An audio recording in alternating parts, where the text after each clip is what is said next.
The Galactic Alliance arena glowed with the light of 1,000,000 spectators.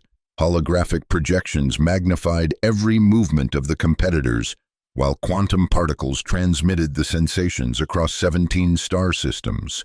This was the pinnacle of interstellar sports entertainment, a fusion of ancient martial arts and crystalline technology that had kept peace between species for 300 years.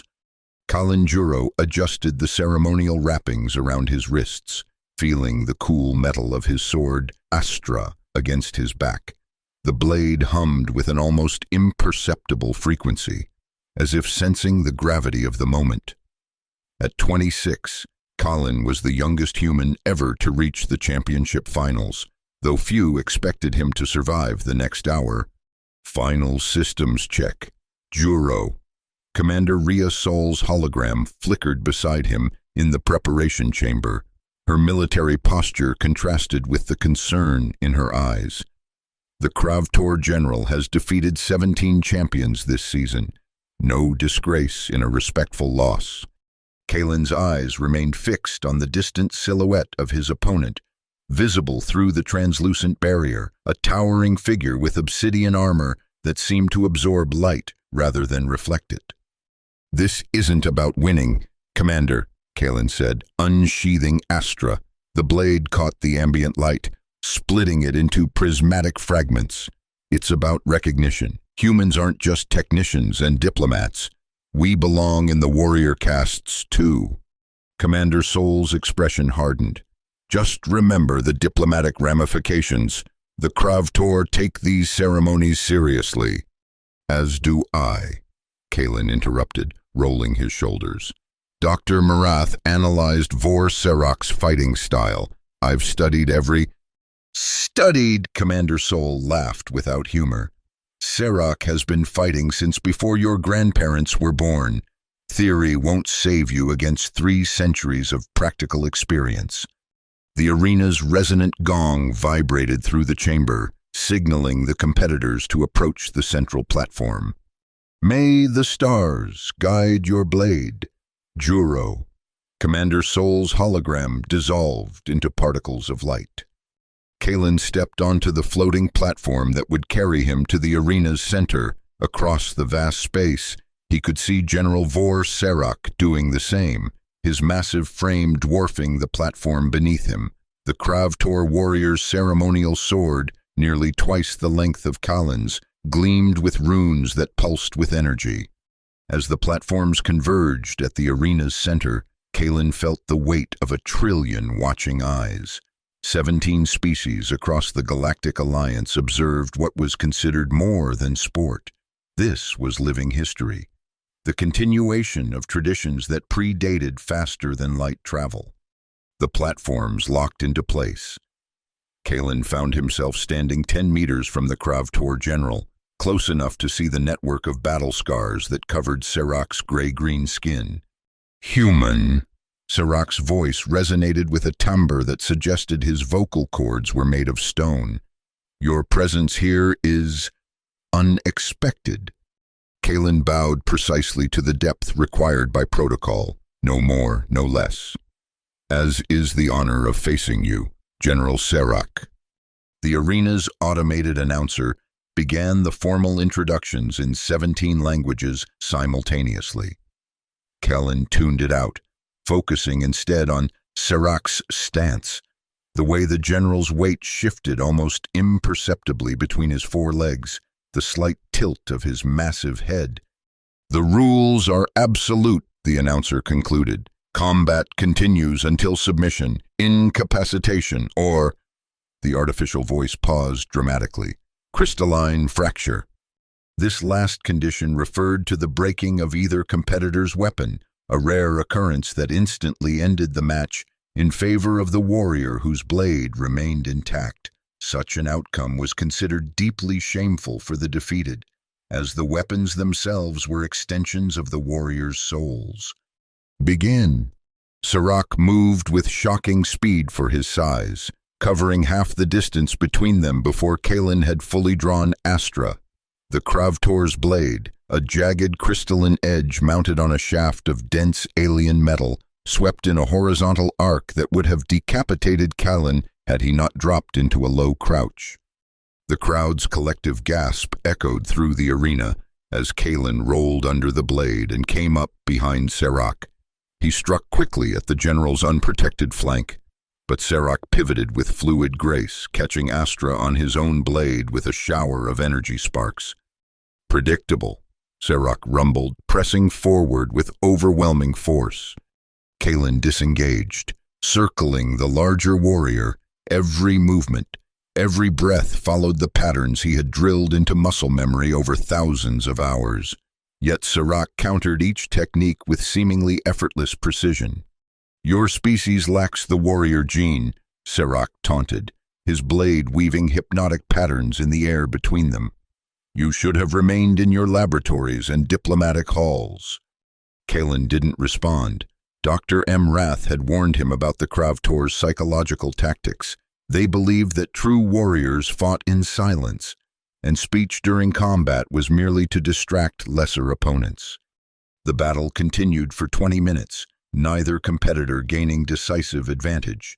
Callan's stamina training served him well, but he could sense Serac was merely testing him, probing for weaknesses while expending minimal energy. "Enough assessment," Serac suddenly declared, shifting his stance. "Now you face the true Kravtor combat art." What followed was unlike anything Callan had studied. Serac's four arms moved independently, his blade becoming a blur of lethal geometry. Callan found himself entirely on the defensive, each parry coming milliseconds before catastrophe. A subtle shift in Serac's rhythm created an opening, or so Callan thought. He lunged forward, aiming for the connection point between Serac's upper right arm and torso. Too late, he recognized the trap. Serac's free hand caught Callan's wrist in a grip that threatened to crush bone. The general's face split in what passed for a Kravtor smile, a terrifying display of serrated teeth. "The human experiment ends," Serac announced to the arena, lifting Callan off his feet. Time seemed to slow. Callan saw Commander Sol's hologram at the arena's edge, her face a mask of diplomatic concern. He saw the Kravtor delegation already rising in anticipation of victory. He saw billions of humans across the galaxy watching their champion, their representative, about to be humiliated.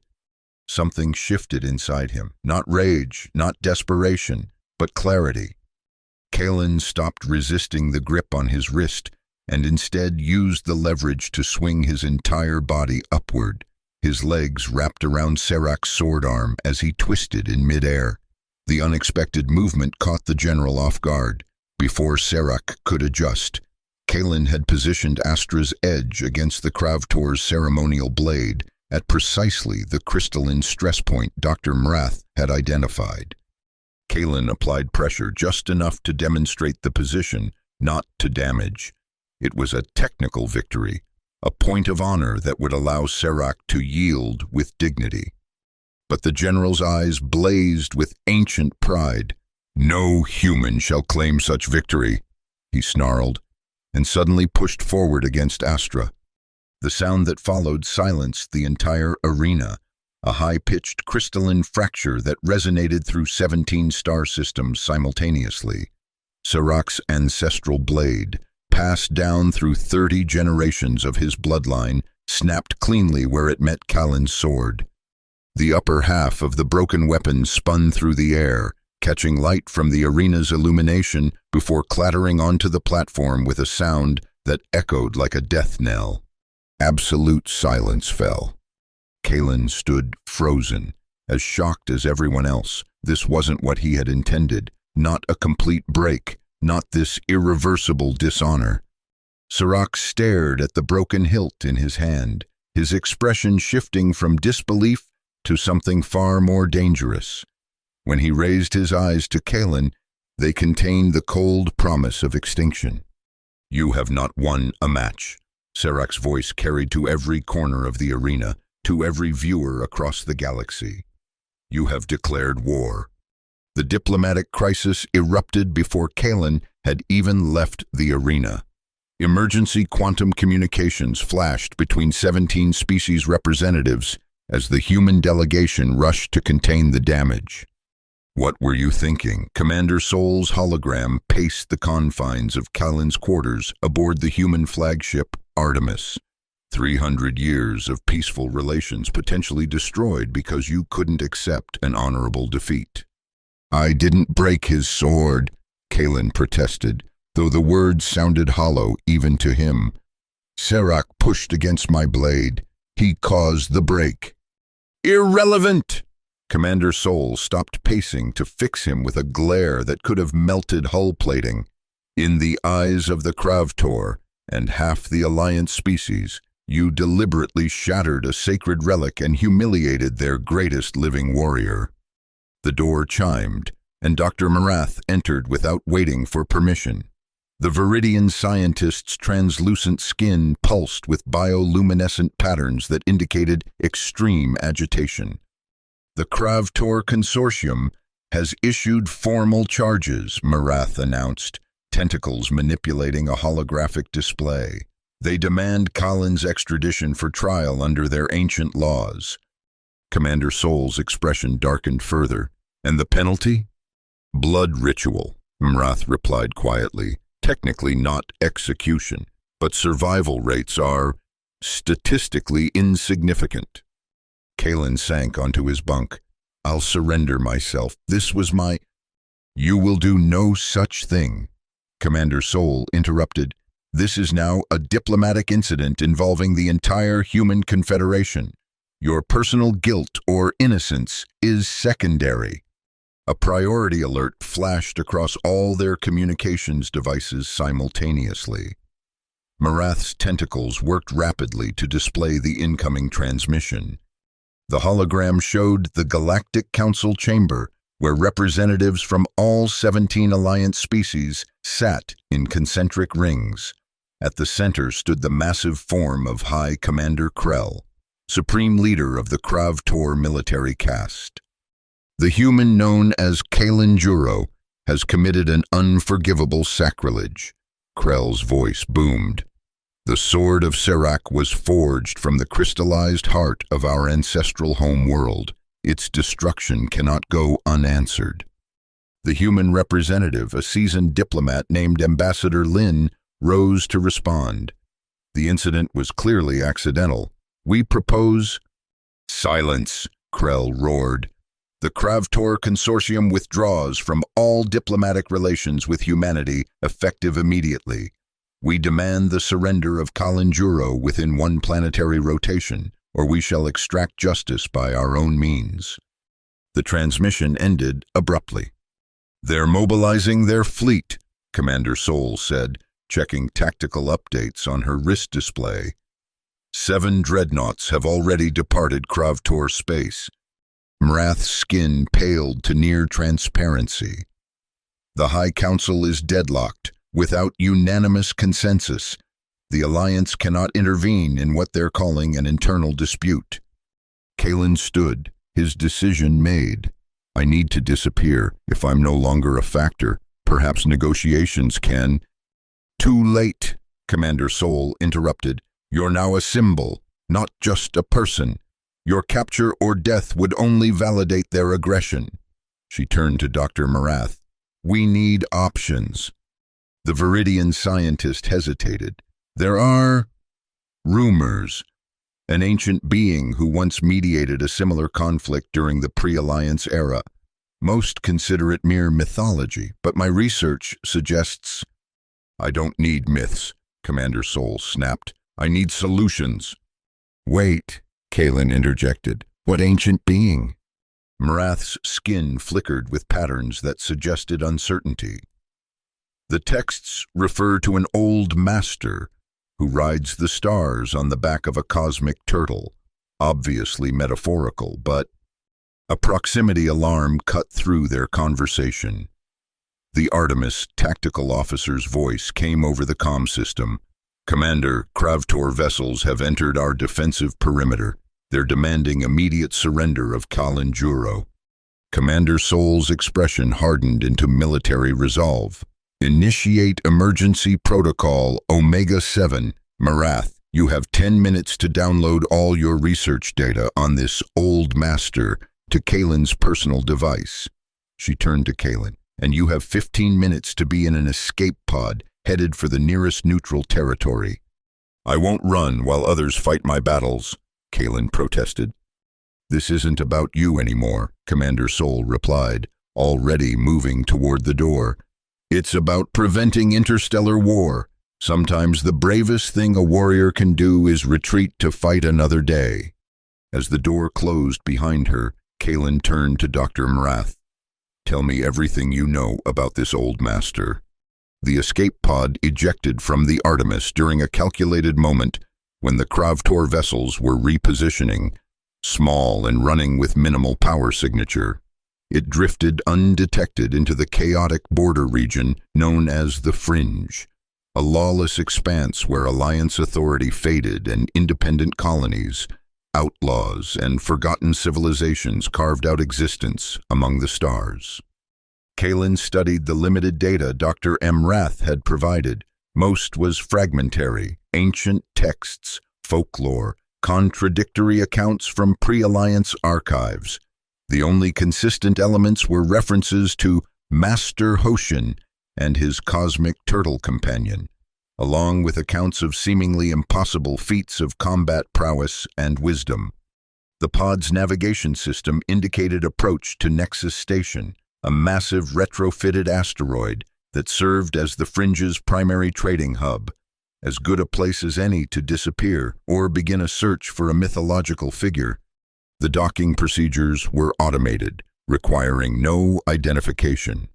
Kaylin emerged into the controlled chaos of Nexus Station, wearing nondescript clothing over a lightweight combat suit, Astra concealed within a standard cargo tube on his back. News of the incident had clearly reached even this distant outpost. Holographic displays throughout the docking bay showed footage of the broken sword on endless loop, with commentators from a dozen species debating the implications.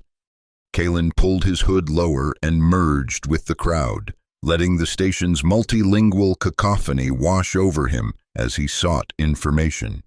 3 hours of cautious inquiries in progressively seedier establishments yielded nothing but increasing risk of recognition. In the 4th hour, desperation drove him to a dimly lit establishment called the Event Horizon, where information was said to be as valuable a currency as Alliance credits. Looking for a myth, are you? The bartender, a 6-arm Vexillian with scarred chitin, leaned across the counter. Dangerous hobby, especially for someone with your face on every bounty board from here to the core worlds. Kaylin tensed, hand instinctively shifting toward Astra's concealed hilt. The bartender's mandibles clicked in amusement. Relax. Huma, if I wanted the bounty, we wouldn't be having this conversation. A data chip slid across the counter. You need Talia, 3rd sub-level, Maintenance Sector 5. Tell her Scar sent you. Finding Maintenance Sector 5 proved challenging in Nexus Station's labyrinthine infrastructure. When Kalin finally located it, he found himself in a cramped corridor lined with humming equipment panels. You're either very brave or very stupid. The voice came from behind him, followed by the distinctive hum of an energy pistol powering up. Probably both. Kaylin turned slowly to find himself facing a human woman with a shock of blue-streaked hair and eyes that reflected the corridor's dim lighting like a predator's. Scar sent me, he said carefully. I'm looking for Talia. Congratulations, you found her. The pistol remained aimed at his chest. Now explain why the most wanted man in the galaxy is standing in my workspace before I decide whether to shoot you or just call in the nearest bounty hunter. I need information about an old master, someone who rides a cosmic turtle. Talia's expression shifted subtly. The pistol lowered a fraction. Master Hoshin, that's ancient history, or mythology, depending who you ask. I need to find him. If he exists, Talia countered, which most rational beings doubt. Dr. Mrath's research suggests Marath? Talia's pistol lowered completely.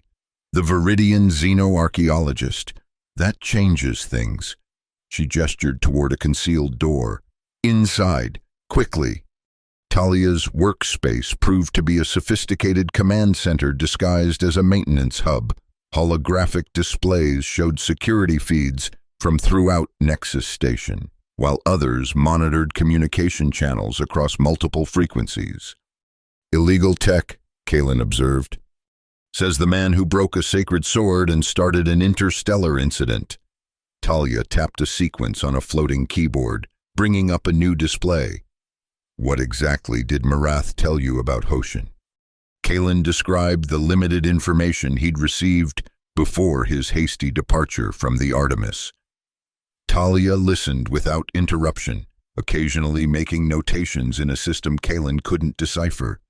Marath was right about the basic legend, she said when he finished. But finding Hoshin isn't just difficult.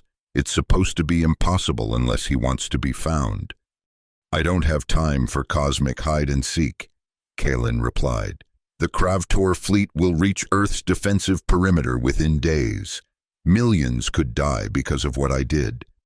Talia studied him for a long moment. What you did was pretty spectacular. By the way, no human has ever humiliated a Kravtor in ritual combat before. It wasn't intentional. Doesn't matter. It happened. She turned back to her displays. There's an old trader in the station's zero-gravity sector. Calls himself Elder Yushin. Claims to be nearly 200 years old and talks about the days before the Alliance was formed. If anyone on Nexus knows anything real about Hoshin, it would be him. And you're helping me because... Talia's fingers paused over her keyboard. Let's just say I have my reasons for not wanting to see humans and Kravtor destroy each other. A slight smile crossed her face. Besides, I've always had a weakness for lost causes. The zero-gravity sector occupied Nexus Station's central sphere, where the asteroid's rotation created a null gravity zone. Businesses and dwellings clung to the curved walls, connected by a web of tethers and magnetized pathways. Visitors unaccustomed to zero-G environments typically avoided the area, making it perfect for those seeking anonymity. Kalen followed Talia's directions to a small establishment marked only by a faded, holographic sign depicting a turtle swimming through stars. Inside, illumination came from bioluminescent plants that floated in globes of nutrient fluid.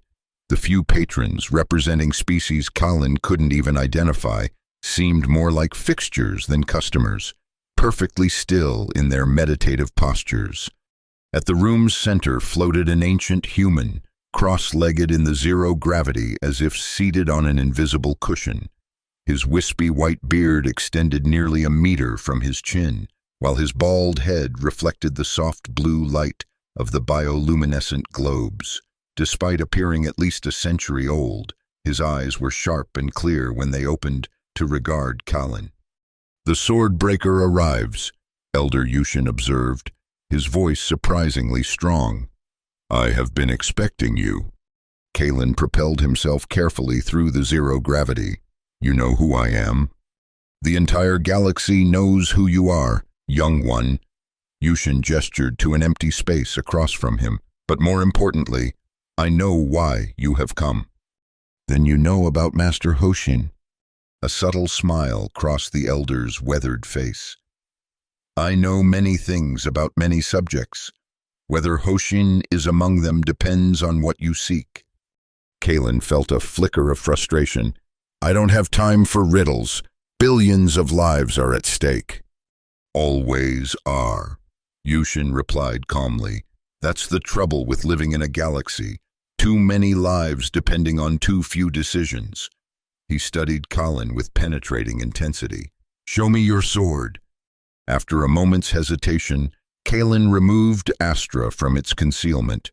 The blade seemed to absorb the ambient blue light, then release it in subtle pulses along its length. Interesting, Yushin murmured. Not just metallurgy, but harmony. You did not break the Kravtor's blade through superior strength. Then how? Resonance. Yushin's finger traced a pattern in the air near Astra, never quite touching the metal. Your blade found the exact frequency that would shatter the crystalline structure of Serak's sword, not by chance, by connection. Kalen frowned. I don't understand. Of course not. You have trained your body but neglected your spirit. Yushin closed his eyes briefly. Hoshin would say the same. Then you do know him. Know him? Yushin chuckled. I studied under him for 70 years before I was deemed too impatient to continue. He opened his eyes again.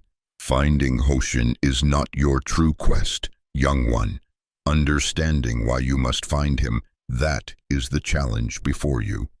To prevent war, Kalen answered immediately. To make amends for what I've done.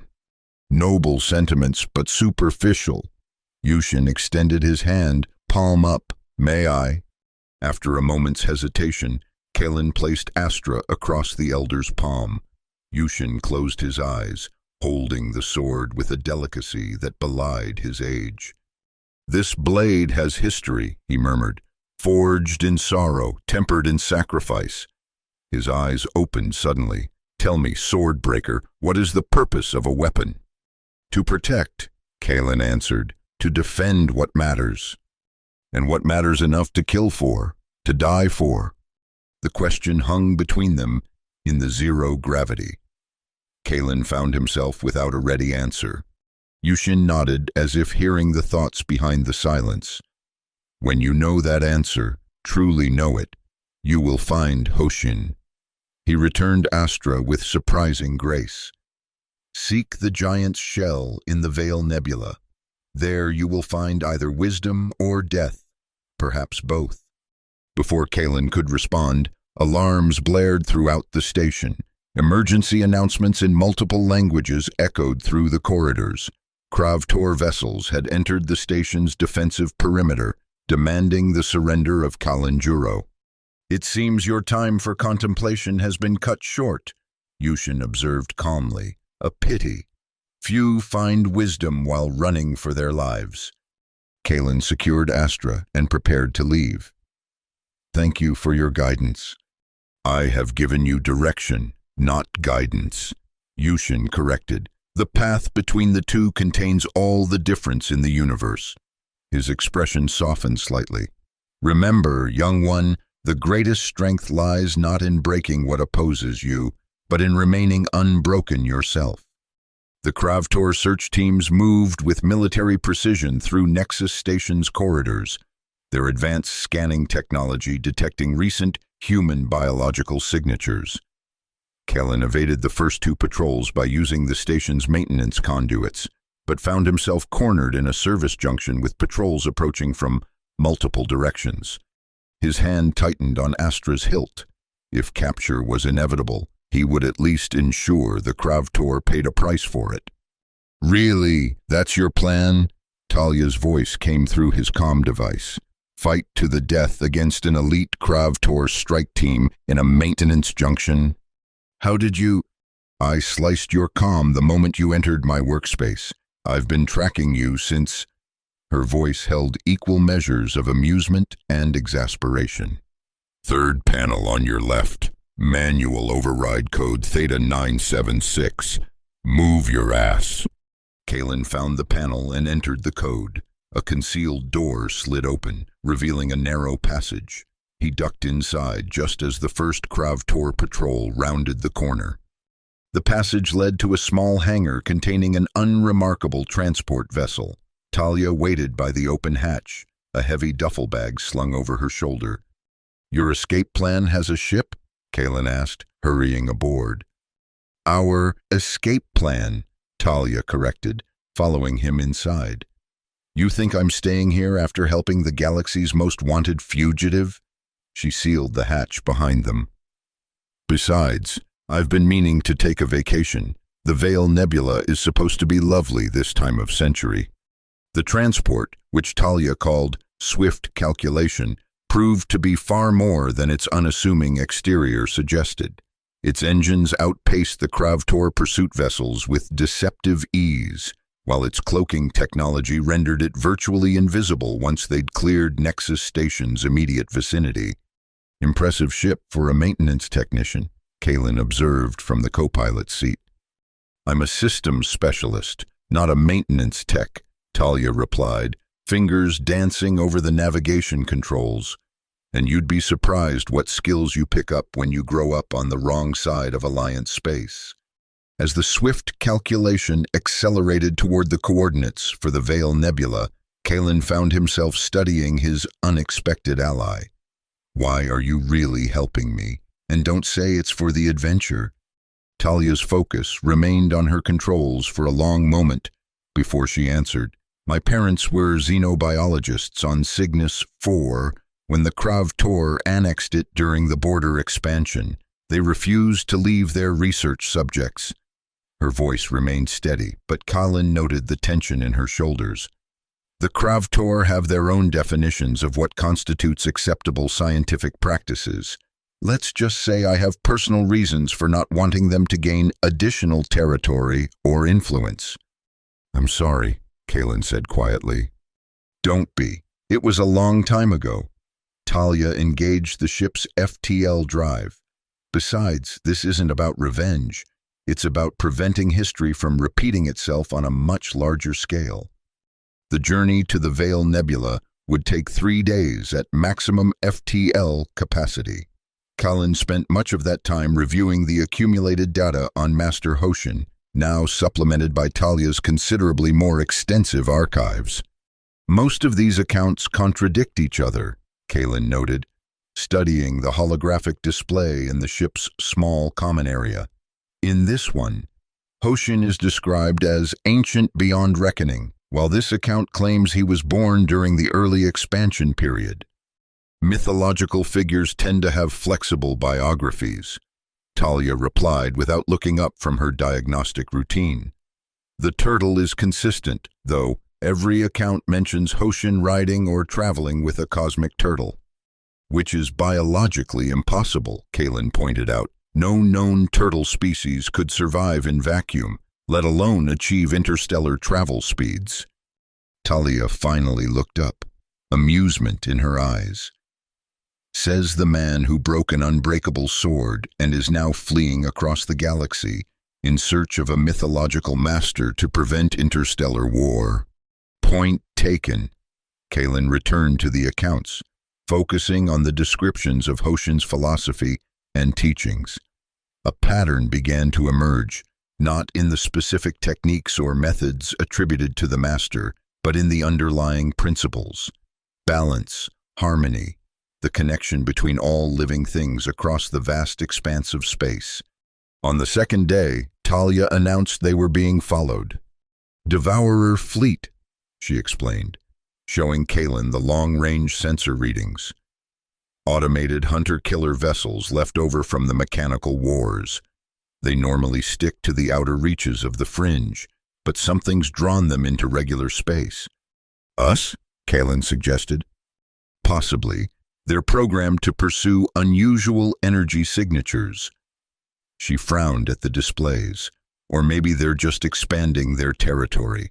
Either way, we'll need to navigate through their patrol pattern to reach the coordinates Yushin gave you." The Devourer vessels, sleek, predatory shapes with no life signs aboard, adjusted course to intercept the swift calculation as it approached the outer boundaries of the Vale Nebula. Talia's piloting skills proved exceptional, guiding their ship through a series of maneuvers that would have strained advanced military vessels. "They're learning our patterns," she warned as they narrowly avoided a third interception attempt. "Each evasion gives their AI more data to predict our next move." "Can we outrun them?" "Not indefinitely. We need to." Talia's response cut off as proximity alarms blared. A massive energy distortion had appeared directly in their path. "Stellar storm, hang on." The swift calculation plunged into a maelstrom of stellar radiation and gravitational fluctuations. Talia's hands moved with blinding speed across the controls, compensating for forces that threatened to tear the ship apart. Behind them, Two of the pursuing Devourer vessels failed to adjust in time and were caught in a gravitational shear that crushed their hulls like paper. "The storm will cover our approach," Talia announced, voice tight with concentration, "but we'll be flying blind." For nearly an hour, they navigated through the storm's fury, instruments useless, relying entirely on Talia's instincts and the ship's reinforced hull. When they finally emerged, the remaining Devourer vessels were nowhere to be seen on their limited functioning sensors. Before them floated an enormous shape against the backdrop of the nebula, a planetoid with a distinctly shell-like appearance, its surface marked with ancient impact craters and what appeared to be artificial structures. "The giant shell," Kalen breathed. "It's actually here. And apparently it's a giant space turtle," Talia added, recalibrating the sensors. "Or at least something that very much resembles one. I'm detecting life signs, but they're unusual, diffuse, spread throughout the entire structure." As they approached, the planetoid's true nature became apparent. It was indeed shaped like a colossal turtle, complete with a head, 4 limbs, and a massive shell, but on a scale that defied comprehension. The shell alone was hundreds of kilometers in diameter. "That's no ordinary life form," Talia murmured, staring at the readouts. "It's like the entire thing is one organism, but also more than that. I'm detecting smaller life signs within it, like a living ecosystem." "Can we land?" Kalen asked. "There appears to be an artificial structure near what would be the base of the neck, possibly a docking area." Talia adjusted their course. "I'm not detecting any defense systems or communication attempts. It's like it's waiting for us." The swift calculation approached the structure Talia had identified, a series of concentric platforms that indeed functioned as a primitive docking facility. As they touched down, Kalen felt a subtle vibration through the ship's hull, as if the massive entity had registered their arrival. "I'll go alone from here," he told Talia. "The Kravtor want me, not you." "That's adorably noble and completely stupid," Talia replied, checking the charge on her energy pistol. "We've come this far together. Besides, someone needs to make sure you don't accidentally start another interstellar incident." They exited the ship into an atmosphere that sensors deemed breathable but strange, richer in oxygen than standard human requirements, with trace elements not found in typical planetary compositions. The gravity was slightly less than Earth standard, giving each step a subtle buoyancy. The docking structure led to a tunnel that appeared to be partially natural and partially constructed, illuminated by bioluminescent organisms growing along the walls. As they proceeded deeper, Kalen felt an increasing sense of being observed, though sensors detected no surveillance technology. "It's alive," Talia whispered, her hand brushing against the tunnel wall. "The whole structure, it's like one giant nervous system." The tunnel eventually opened into a vast chamber that defied easy description. The ceiling arched hundreds of meters overhead, composed of what appeared to be translucent shell material that filtered the nebula's light into patterns of impossible complexity. The floor was a mosaic of living tissue and mineral deposits arranged in mandalas that seemed to shift subtly when viewed from different angles. At the chamber's center sat a human figure in simple robes, cross-legged on what appeared to be a cushion of moss. His back was to them, his attention focused on a small pool of luminescent liquid before him. "Master Hoshin," Kellen called, his voice echoing strangely in the massive space.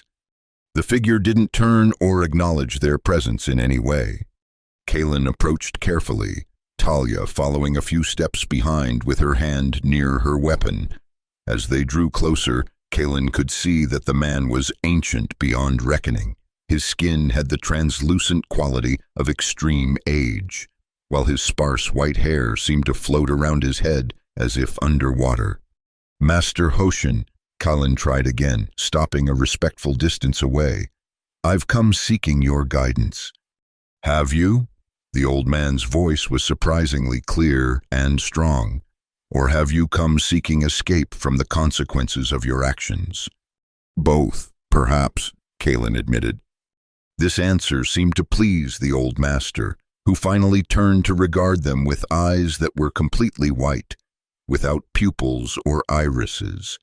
Despite this apparent blindness, his gaze seemed to penetrate directly into Kalen's thoughts. The sword breaker and the code breaker, Hoshin observed. An interesting pair to find on my doorstep. His attention shifted to Talia. Your ship requires calibration in the tertiary propulsion matrix. The living one will attend to it. As if in response to these words, a small creature emerged from a previously unnoticed opening in the chamber wall, a miniature version of the planetary turtle, no larger than a human hand. It scuttled toward the exit tunnel with surprising speed. Your ship will be repaired, Hoshin informed Talia. You may follow to observe if you wish, or remain. The choice is yours. Talia glanced at Kalen, who nodded slightly. I'll check on the repairs, she decided. Try not to start any wars while I'm gone. After Talia departed, Hoshin turned his full attention to Kalen. Show me the blade that broke the unbreakable. Kalen unsheathed Astra, presenting it hilt first as a sign of respect. Hoshin made no move to touch the weapon. Instead, he studied it from a distance, his white eyes somehow taking in every detail. Forged with purpose, carried with doubt, he observed, like its wielder. I didn't mean to break General Serac's sword, Kalen said. It was an accident that... There are no accidents in the cosmic dance, Hoshin interrupted. Only events whose purpose we have yet to understand. He gestured to the space before him. Sit, tell me what you seek. Kalen knelt across from the ancient master. I seek a way to prevent war between humans and the Kravtor, to undo the damage I've caused. What is done cannot be undone, Hoshin replied. The sword is broken. The question is what will be forged from its fragments. The Kravtor demand blood repayment.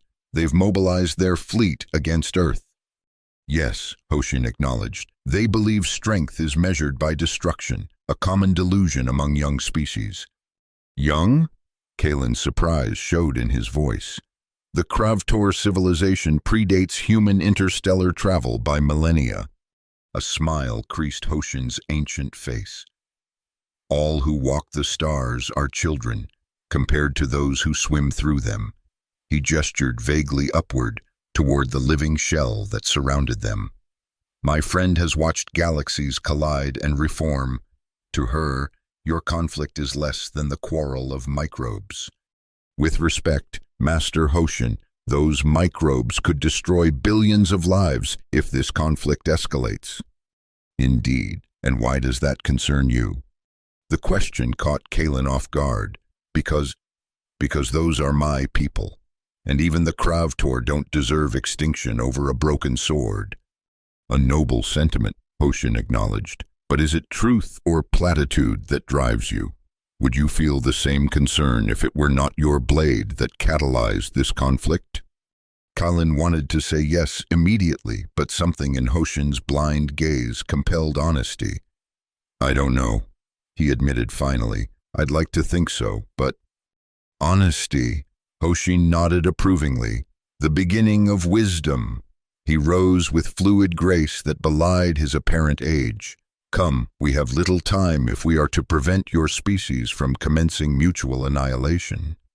The old master led Kalen deeper into the living planetoid through passages that seemed to form themselves as needed. They eventually reached a chamber unlike any Kalen had ever seen, a space that somehow existed both inside the planetary turtle and yet seemed to open directly into the surrounding nebula. Stars and gas clouds swirled overhead, while beneath their feet, the living tissue of the turtle pulsed with subtle bioluminescence. The cosmic shell exists in multiple dimensions simultaneously, Hoshin explained, noting Kalen's wonder. What you perceive is merely the intersection with your limited sensory framework. At the chamber's center floated what appeared to be a small pool of liquid starlight, a swirling vortex of luminescent material that shifted between states of matter with hypnotic rhythm. "The essence of creation and destruction," Hoshin said, approaching the pool, "what your scientists might call quantum probability made manifest." "What is it for?" Kalen asked. "For?" Hoshin seemed amused by the question. "Must everything have purpose? Must every existence justify itself through function?" He passed his hand through the substance, which clung to his fingers briefly before falling back into the pool. "But if you require a utilitarian explanation, it allows one to perceive the threads of causality, to see how actions ripple through time and space." The master gestured for Kalen to approach. "Look, but do not touch.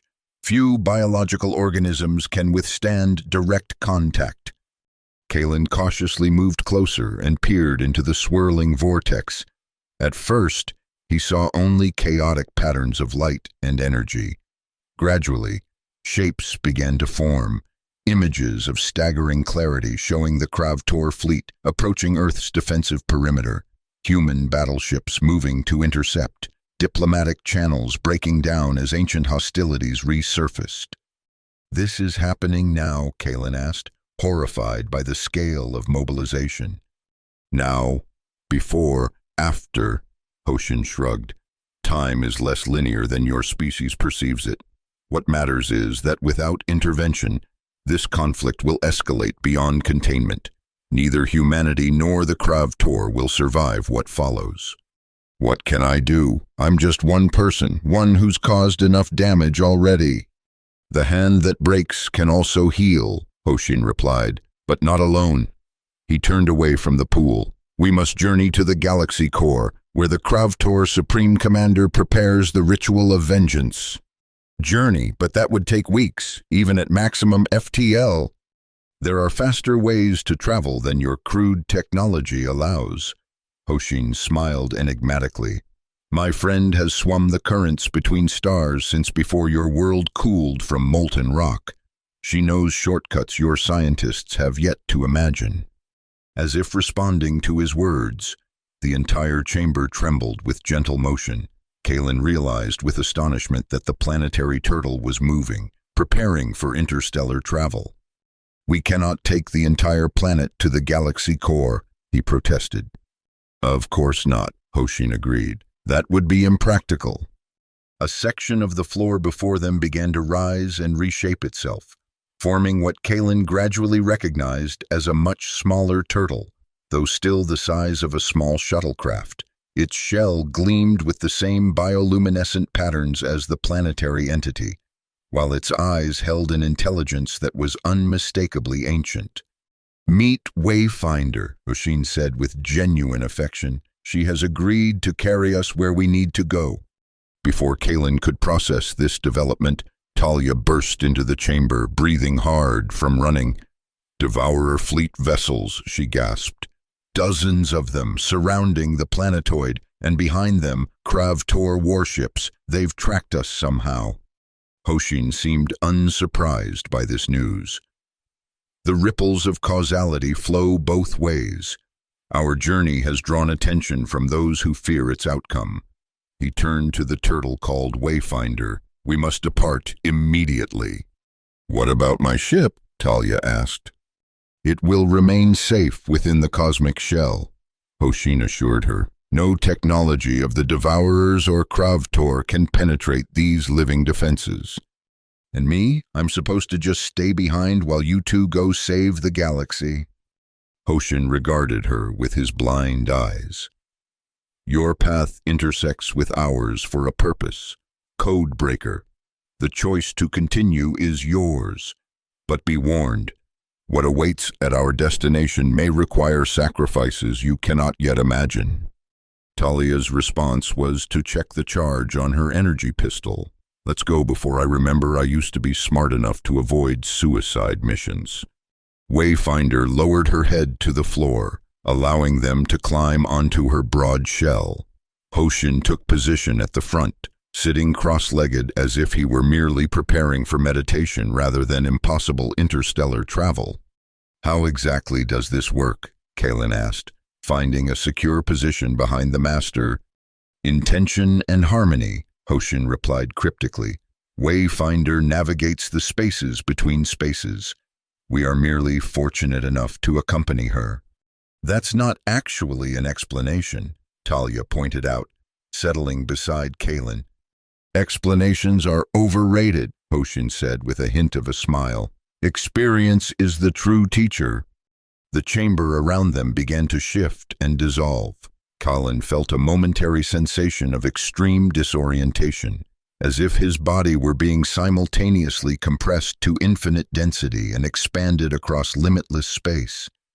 Colors he had no names for flashed across his vision, while sounds beyond human hearing range resonated through his bones. Then, abruptly, clarity returned.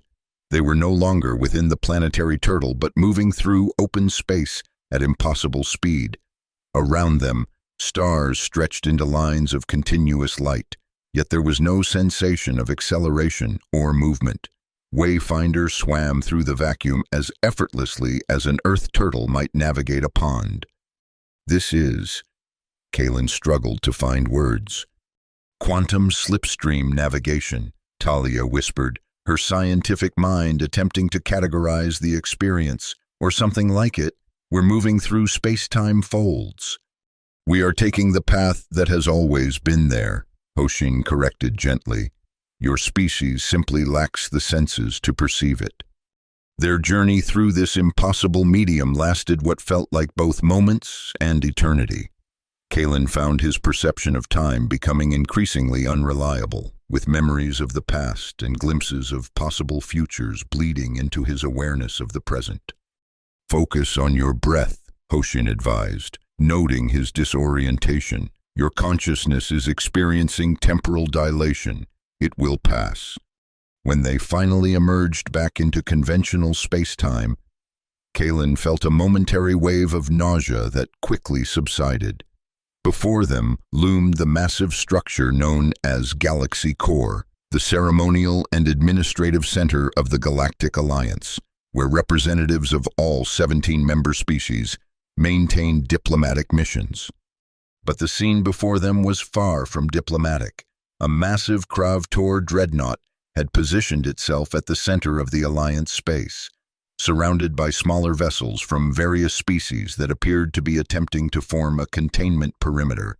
Emergency broadcasts filled every communication frequency. "We are too late to prevent the first act," Hoshin observed calmly, "but perhaps not too late to prevent the final one." The ceremonial chamber of the Krav-Tor dreadnought, eternal dominance, glowed with the light of ritual braziers. Supreme Commander Krell stood at its center, surrounded by the most elite warriors of the Krav-Tor military caste.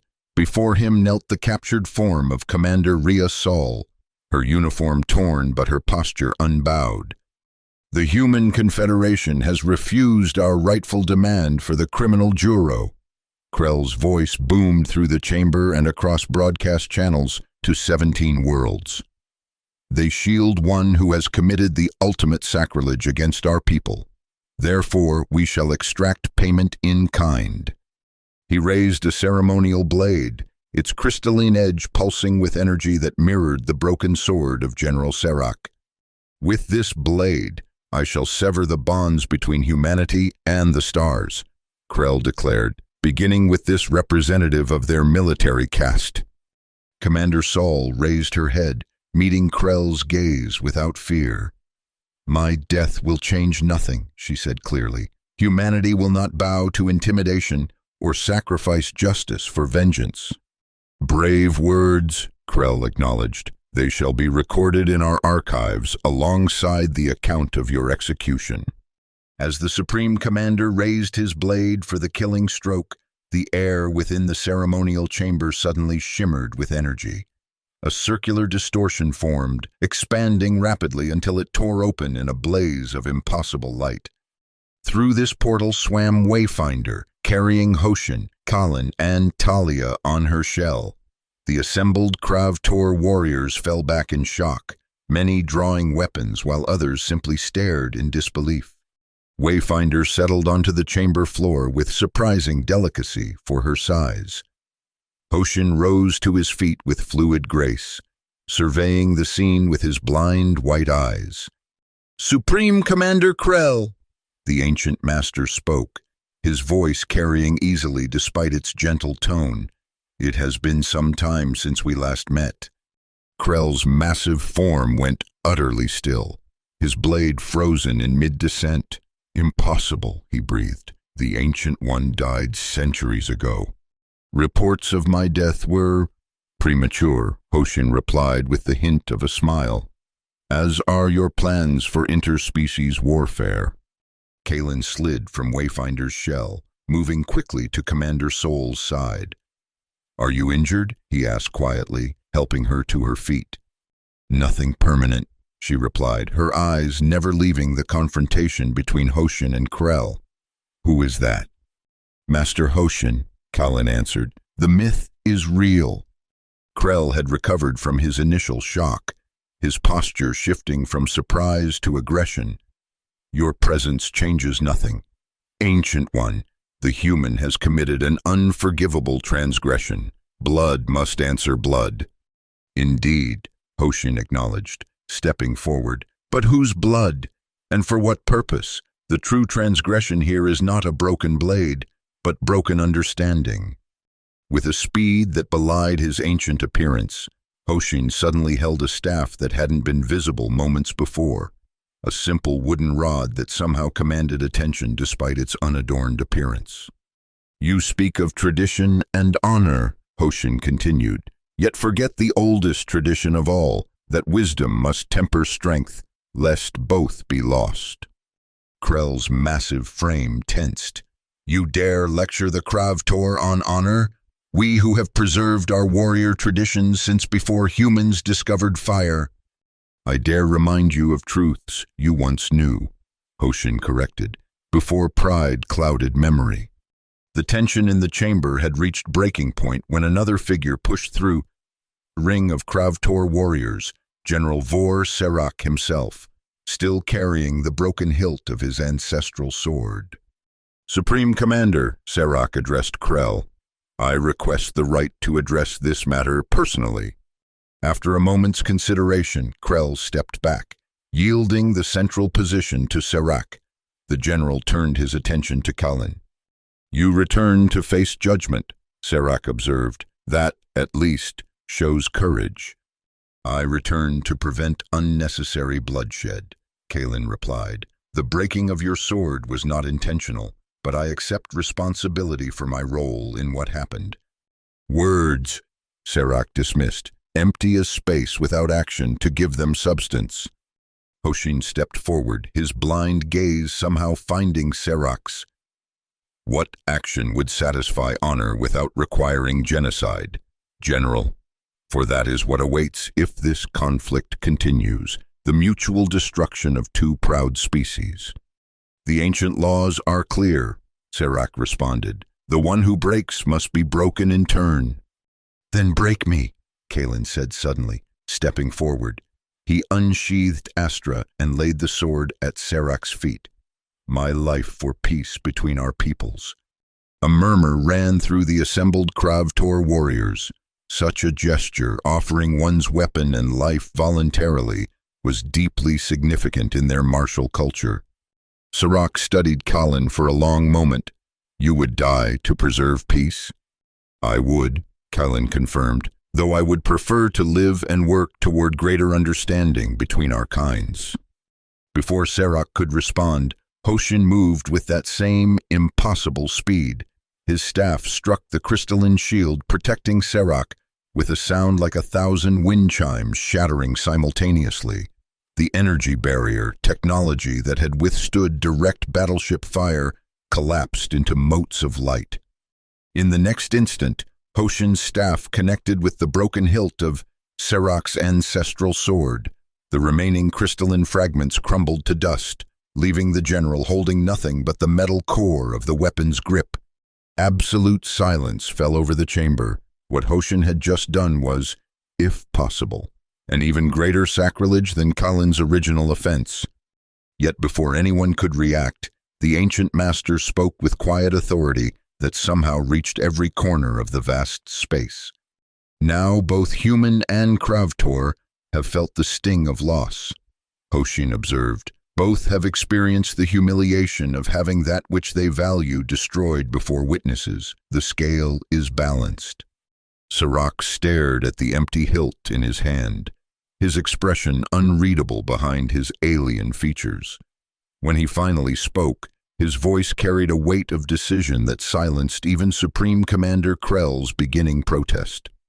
The Ancient One speaks truth, Sirach acknowledged. Balance has been achieved. He turned to face Kalin. The blood debt is satisfied through equivalent loss. I declare this matter closed by right of personal honor. Krell's massive frame tensed. General Sirach, this is not your decision alone to— It is, Sirach interrupted. Something no subordinate would normally dare. By the ancient laws you yourself invoked. Supreme Commander, when personal honor is at stake, the wronged warrior holds final judgment. For a moment, it seemed Krell might overrule this interpretation. Instead, he slowly inclined his head in reluctant acknowledgement. The matter is closed, he declared, though his tone suggested the words tasted bitter. The human may depart unharmed.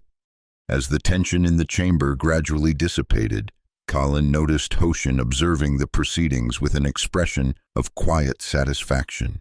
The ancient master had positioned himself near Wayfinder, one hand resting gently on the cosmic turtle's shell. A rather dramatic resolution, Commander Sol commented quietly to Kalin, though I'm not entirely clear on how breaking more of their sacred relics helped the situation. Symmetry, Talia explained, joining them. The Kravtor value balance above all else in their ethical framework. By creating an equal offense against their honor, the old master gave them a path to resolve the conflict without losing face. Clever, Sol acknowledged, though I suspect our diplomatic corps will be working overtime to smooth relations for the next decade. As the Kravtor warriors began to disperse, Sirach approached Kalin directly. The general's massive frame towered over the human, but his posture had lost its earlier aggression. You fought well in the arena, Sirach said, his gravelly voice pitched low enough that only Kalin could hear. Few have ever pushed me to my limits as you did. You honor me with those words, General, Kalin replied with genuine respect. Not honor, true truth. Sirach studied him for a moment longer. Perhaps humans do possess the warrior spirit after all. A pity we shall not have opportunity to test this further. Why not? Kalin asked. Surely our peoples have more to gain from mutual understanding than continued separation. Something that might have been surprise flickered across Sirach's alien features. You would still seek exchange with the Kravtor, even after this conflict? Especially after this conflict, Kalin confirmed. We've proven we can resolve our differences without destroying each other. That seems like a foundation worth building upon. Sirach considered this for a long moment before extending his massive hand, a gesture of warrior respect rarely offered to non-Kravtor. Perhaps you are wiser than your years suggest. Kalin Juro, I shall consider your words. As Sirach departed, Hoshin approached with Wayfinder following close behind. The immediate crisis is averted, the ancient master observed, but lasting peace requires more than absence of conflict. What happens now? Kalin asked. Now? Hoshin's blind eyes seemed to look beyond the physical realm. Now the real work begins. The breaking of swords is dramatic but simple. The forging of trust between different minds, that is the true challenge. Commander Sol straightened her torn uniform. I should contact Alliance headquarters. They'll need to be informed that we're not all about to die in interstellar war. She nodded respectfully to Hoshin. Thank you for your intervention. Master Hoshin, Humanity is in your debt. Humanity owes me nothing, Hoshin replied. My concern is for all conscious beings, not merely those who share a particular genetic heritage. As Sol departed to make her communications, Talia sidled closer to Kalin. So, apocalypse averted, galaxy saved. Not bad for a few days' work.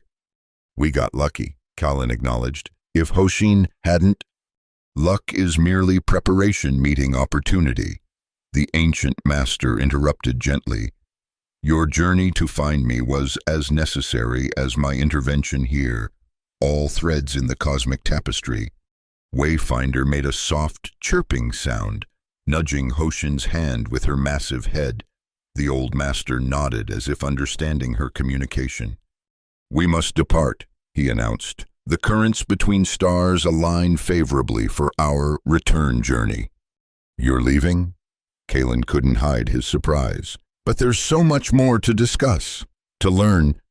Knowledge is not something I can simply bestow upon you, sword breaker, Hoshin said with a gentle smile. It must be earned through experience and reflection. Will we see you again? Talia asked. Perhaps. The cosmos unfolds according to its own patterns. Hoshin's expression grew serious. Remember what you have witnessed here.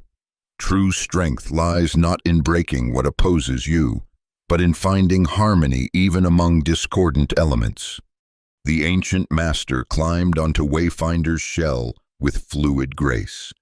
The cosmic turtle began to emit a soft blue glow as the space around her rippled with energy. Wait, Kalin called. At least tell us who, what you really are. Where do you come from? How can you possibly exist as you do? Hoshin's smile deepened.